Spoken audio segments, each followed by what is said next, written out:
Hello and welcome to A Fountain of Useless Information, a micro podcast hosted by Ann O'Connor.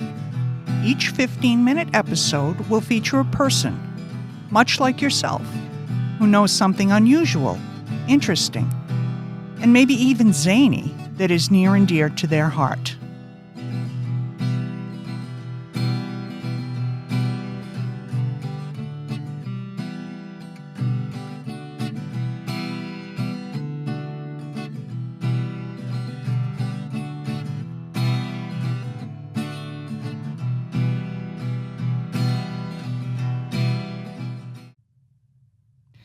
Welcome, Betsy Levinson. I had the honor of working with Betsy at the Concord Bridge, which is a new nonprofit newspaper dedicated to, I hate to use this word, hyperlocal news in Concord, Massachusetts, which of course is a fascinating place. And important things have been happening in Concord. The prison closed, the anniversary of our country is coming up, and there's a whole celebration going on with that. And everybody in the world knows Concord. And Betsy's been working in Concord News for a good long time. So welcome, Betsy. How long have you been doing this? Hi, thank you. This is great. I'm really happy to be sitting down with you. I've been working in Concord for several decades in the news business and covering all kinds of local stuff. Local meetings, local people, interesting features. There are things, as you say, the prison closing. There's a lot of traffic. There's a lot of housing being built, which is causing some problems with developing it, covering local schools, covering the budgets, covering really local stuff like that, as well as features, which I think are the most interesting for a paper and a website. I think that gets to the richness and the diversity of the community. So I've spent my whole career in local, small-time newspapers and media. You've seen a lot of changes in the way people get information and how they process it, including social media, and there's been a lot of changes in the news business since you've started, which is why having a local newspaper is a little bit different. It took a lot of effort to get that paper started. Yes, it was almost 2 years ago, so it hasn't been that long, but it was a lot of work that had to be done, as you know, to get it off the ground. The thing that is kind of the matter with journalism as a whole, I think, is social media. I think the sites, the stories that are published are unverified, unconfirmed, all the things that we had to learn in school, in journalism school, to be accurate, to be fair, to be true. None of that seems to matter with a social media account where someone living around the corner can put something on a Facebook or a TikTok that has nothing to do with what the reality is. There's no fact-checking. There's no sourcing of material. So I think social media news makes the whole job a lot harder. Right, because when you write a story, there's a lot of back knowledge that goes into that. And there are laws. I know what I can't ask, what I can, where the lines are. And I had a whole course in the Supreme Court legislation governing libel, slander, things like that. So I'm aware of those, and those factor into my stories. But that doesn't really matter. If somebody sees something or has an idea, if they see an accident, for example, they'll just put a picture and write something that may have no basis in what really happened. Right. And that makes our job a lot harder. It does. Now, you're a very trained journalist. Yes. You went to BU? I did. Grad school. Grad school. Yeah. Yeah, so you learned all the proper ways of doing things. I did. Yeah, and it's It doesn't huge. mean you can't be a good journalist unless you go to journalism school. But it kind of bothers me a lot when we're competing with publications on paper or the web that don't have people who know what they're doing and are pretty serious about it. Yeah, one thing that really bothers me is the whole bias thing. People are going to believe what they want to believe. So I was talking with a friend not long ago, and I said, I think that Kamala Harris would be a real good candidate in that she's articulate, she's energetic. This person said, "What do you mean she's articulate?" I said, "Well, I've heard her." "Oh, no, she speaks in word salad all the time." And I said to myself, where did this idea come from? And went on social media, and there were a whole bunch of clips of her speaking in word salad. They can edit that any way they want. Absolutely. Yes, they can. So it gets to the idea in my mind that we used to have a shared reality, and that's kind of the phrase I go back to.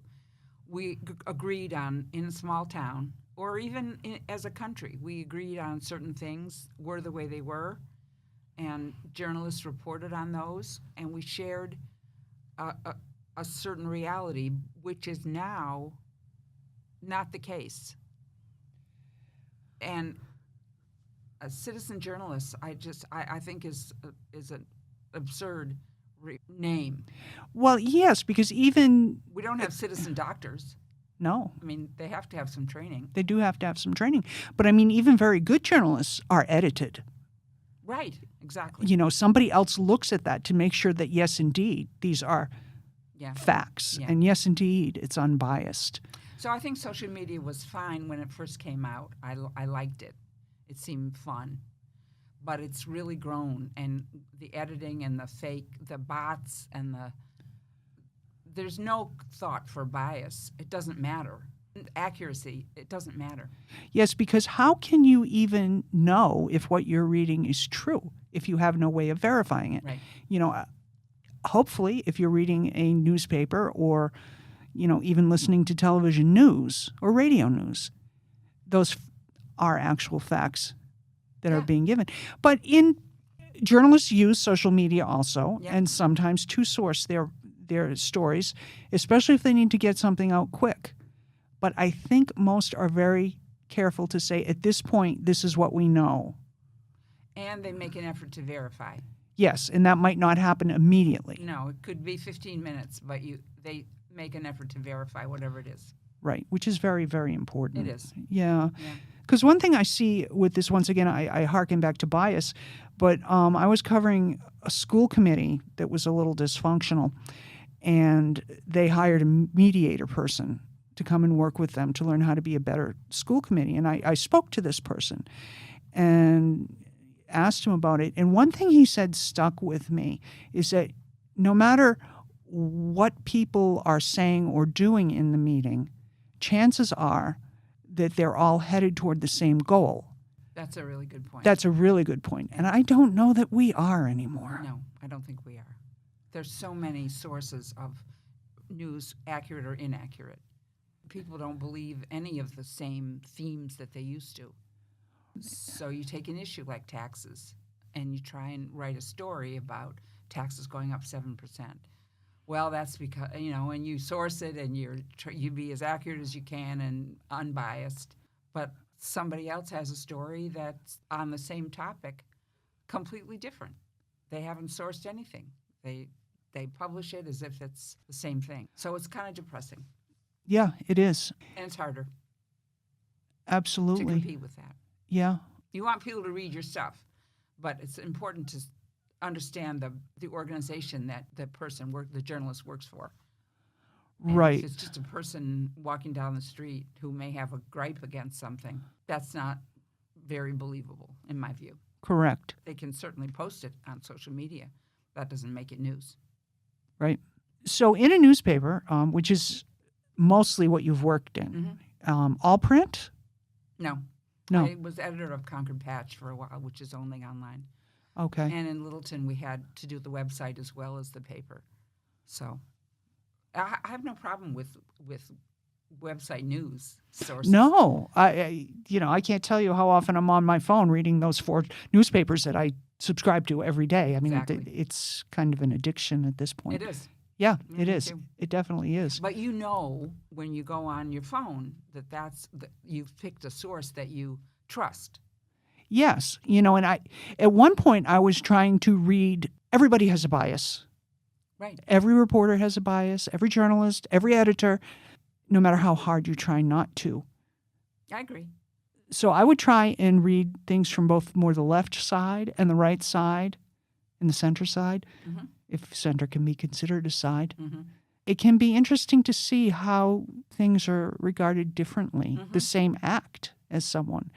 And I think that we all get into our bubbles and we think everybody thinks like me. Exactly. But if people are not starting with the same facts, Right, or they're distorted.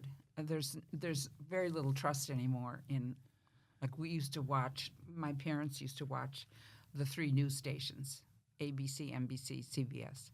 And they had Walter Cronkite, they had my mother loved Eric Sevareid, because they were trusted by most everybody. And now, of course, there's an explosion of news. It can't even be called news. It's kind of daily diaries. in many ways it is, because I think of, when I was growing up and it was the Vietnam War, and what the news gatherers put out was just amazing. Yeah, that's true. It is. And it really shaped our society. Mm-hmm, it did. But I think, and it's hard for me to know looking from here, that they were more or less unbiased. It was, hey, this is what I saw. Exactly. Yeah, and I've been at this a while. I'm trusted. So people trusted them. Right. But now with social media, there's such a glut of information. Lies become the news. Right. I mean, before you came here, I was having a discussion with someone about a truly ugly Facebook page for one of the local cities. And I said, I think every city in town has one of those. Yeah. It can get pretty darn unpleasant. It can get unpleasant. Yeah. So how do you compete with that when you're the journalist who's in charge of trying to bring out information about the town or the city? Exactly, because, there's a lag. If we put out a story, it's not the same as, announcing it from the parking lot as something is happening. Exactly. But I've always hoped that gives more time for reflection on the story before it's presented to be. That's another problem, is there's no time for reflection, or the reader or the journalist. You think of the news magazines, that Time, Newsweek, they were not reporting on anything that had just happened 15 minutes ago. Right. But they had an overall arc that they could show. No, it's all different. It truly is. In Concord Bridge now, you've been writing for them for a couple of years. How does the community as a whole regard this local news gathering? We've been lucky. When we started out, we had nothing. The board raised enough money to get us off the ground. So we started writing. There were 3 of us. You came in pretty quickly after we started. We've been very successful within the community. So I think we've built a reputation. We don't do editorials because we don't want, or advocacy journalism. But we've been pretty, I think we're successful. People seem to love the bridge in Concord, and that's all we report on. Yeah, it's been successful. Good. It's been a lot of work, but it's successful. Almost 2 years now. Awesome. Well, Betsy, thank you so much for coming down and talking to us. I love it. I love talking news. Yeah. And keep reading. Absolutely. Everybody read. Yeah. Get your subscription. Support the papers. Thank you. Thank you. A Fountain of Useless Information is hosted, produced, and edited by Ann O'Connor. Do you have an idea for the podcast? You can reach Ann through her website, annoc.com, ANNEOC.com, on Facebook at Our History AOC, or by calling or texting 978-958-0054. All music on the podcast is in the public domain or is written and performed by the host and guests of the podcast. A Fountain of Useless Information was recorded at the Fitchburg Access Television Studios in Fitchburg. They are on the web at fatv.org.